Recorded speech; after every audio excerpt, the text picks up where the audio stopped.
বাবা এত মারামারি রাগারাগি, আমাদের এত অত্যাচার করা হয়েছে, ঘর ছাড়া বাড়ি ছাড়া, হাত খালা করে পা পুরো বাড়ি ছাড়া করা হয়েছে, আমাদের চাকরি চুরি করা হয়েছে, আমাদের আবার জোসনাবাদ চুরি করা, রাস্তাঘাট চুরি, প্লাস্টিক চুরি। আমরা খুব অসহায় আছি, অসুবিধায় ছিলাম। বিচি করা অপরাধে এই চোর সঙ্গীতা কোথায় গেল? চোর সঙ্গীতার জন্য এখন আসে কেন, আসে না কেন?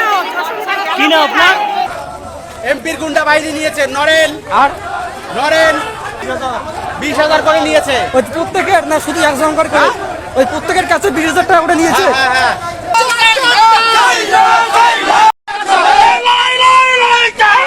এটা তো হওয়ারই ছিল, কারণ আমাদের সিতাইয়ের বিধায়ক এবং সাংসদ দুজনেই সাধারণ মানুষের কাছ থেকে এত পরিমাণে কাটমানির থেকে শুরু করে চাকরি দেওয়ার নাম করে থেকে শুরু করে বিভিন্ন রকম ভাবে চাঁদা কালেকশন করেছে।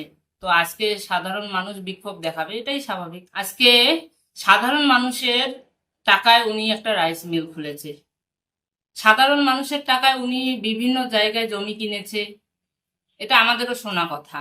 তবে এর বিচার সাধারণ লোকেই করবে।